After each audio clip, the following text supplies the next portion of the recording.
Happy full moon, everybody. It's in Capricorn and it's my sign. I'm really excited. I wanted to do a reading today and not that many cards, but I wanted to do a reading and check in and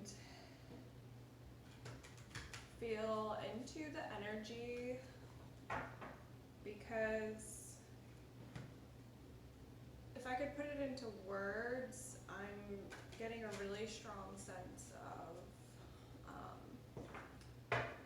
love, alignment, and connection to divine will. So Capricorn is pretty practical, definitely about the tried and true, working towards goals, and so there's like a level of thinking about finances and resources and balancing the different aspects of our lives in terms of also balancing the energetic aspects, unifying duality, because we don't rise above duality, we integrate it and bring awareness to it, and then the unification of it is what brings us into the higher levels of awareness and consciousness.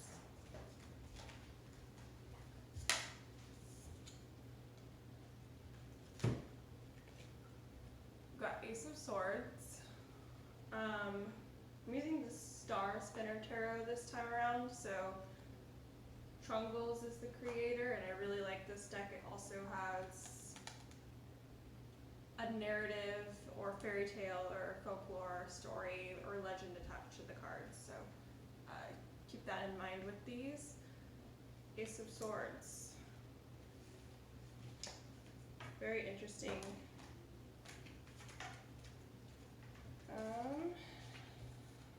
Let's see here.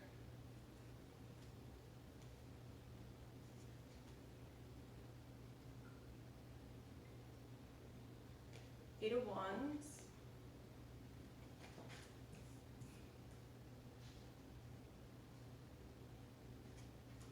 Six of Wands. Seven of Swords. There's just a lot of energy, especially with the Eight of Wands, fast pace. So Ace of Swords, there's been a culmination, a closure, a completion of a journey, and this is the start of a new one. The Eight of Swords is implying that there's going to be really fast pace, jumping into that next journey. So next stage of our lives, whatever was closed out, get ready for a huge shift. Six of Wands.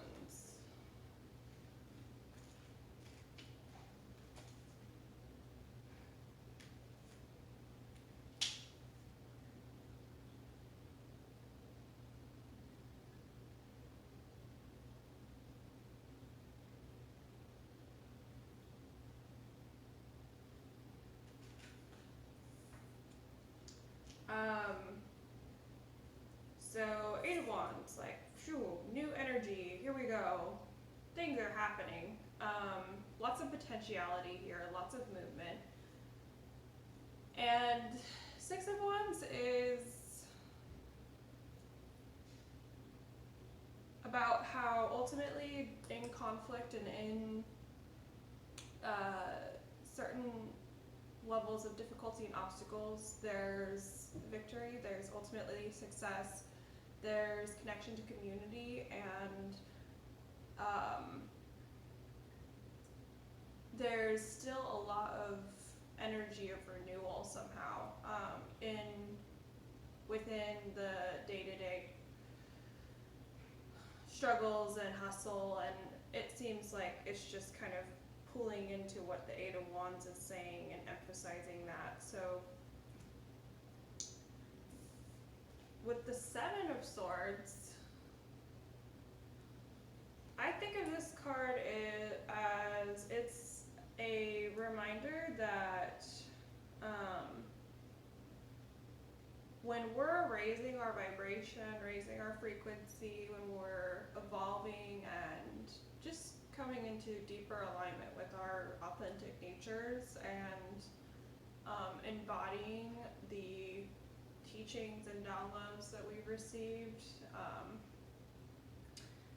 this card is saying that sometimes we feel like we're getting away with something, or we're getting off easy. We're sneaking in the middle of the night is what this card's illustration looks like. He's running away from the tent. What he's running away from was never meant for him.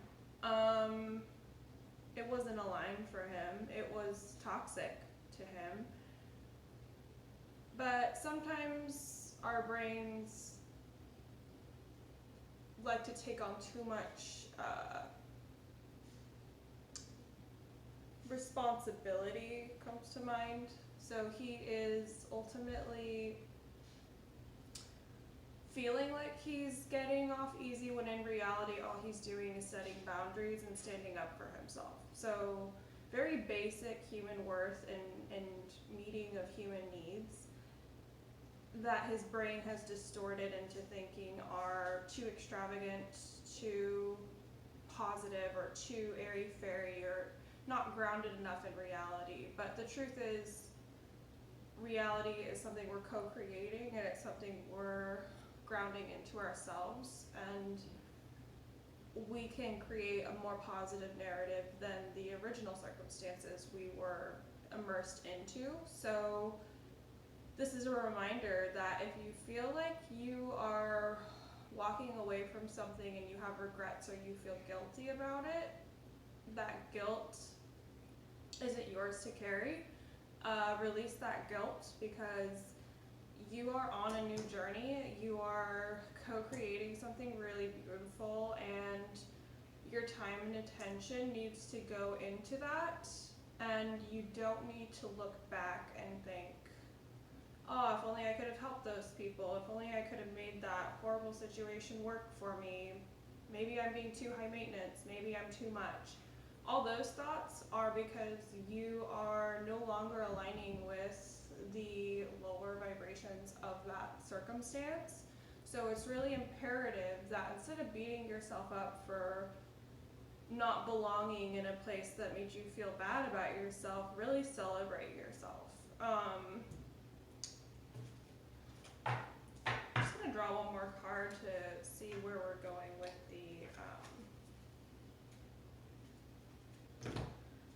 the Seven of Swords.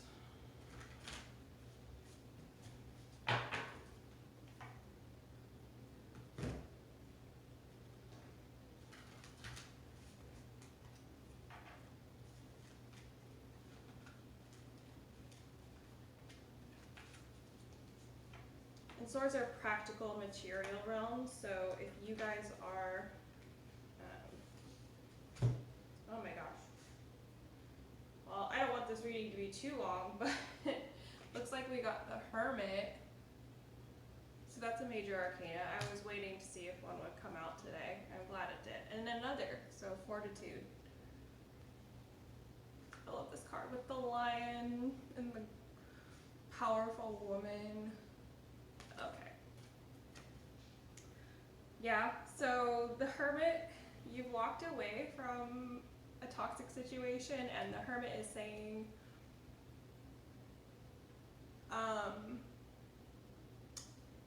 you've lost old connections, or you've lost a certain social circle, and because that was intentional, you're going within and you're really processing that. But it's not just a processing in terms of something to work through. It's more like you're integrating that lesson for your spiritual growth. I just love this card. It's so beautiful.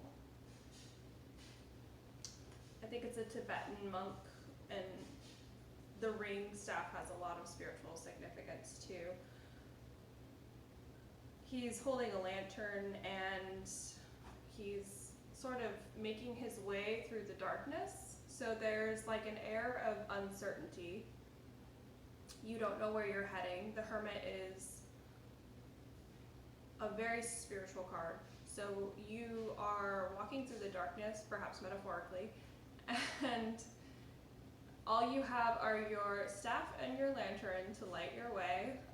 So you're holding that light for yourself to guide yourself in this, I see like a forest, so you're navigating very unknown terrain and it feels kind of confusing right now. And you're like, man, I don't know if I trust myself to keep continuing to make the right steps and to get through this, but things will get clearer. He has a staff, so the sound of the rings on his staff hitting the ground, it's symbolic of the purifying of the energy with the sound vibrations that you will be bringing into everywhere you go. You're sounding the alarm that spirit is here, and you're calling in that energy and you're radiating it out, so people in the peripheral, even if you don't see them in the darkness, they will hear you coming. So you have that power.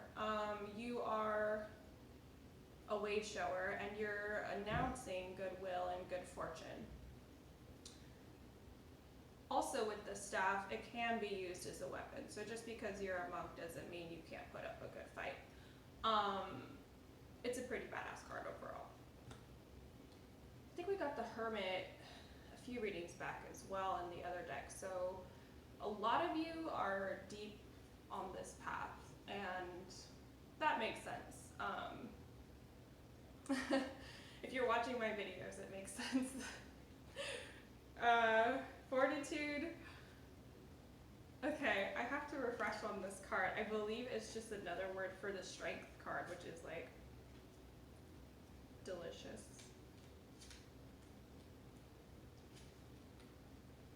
So yeah, the representative of courage, and there is no courage without fear. So there's that integrating of duality. This card indicates that you have found a healthy measure of patience for yourself. This is a reminder to acknowledge your shortcomings and all the anxieties that accompany them. And the lotus flower, showing up again in our readings, represents the way that strength is cultivated. Out of the mud and the water, a beautiful flower rises. So, repeating messages here. I don't know how I keep getting so much repeating symbolism. I mean, I do, but it's just really affirming to the fact that those of you who have been following these videos are on a very specific path. You are the powerful, alchemized embodiment of spirit out of difficult circumstance, and you are way showers to a brighter, more aligned reality. I love this reading. This is awesome. To everyone who's watching, thank you so much, and I can't wait for next time. I love you all. May you be blessed with all the love and light and lunar downloads, and have a funky, fantastic evening. Bye.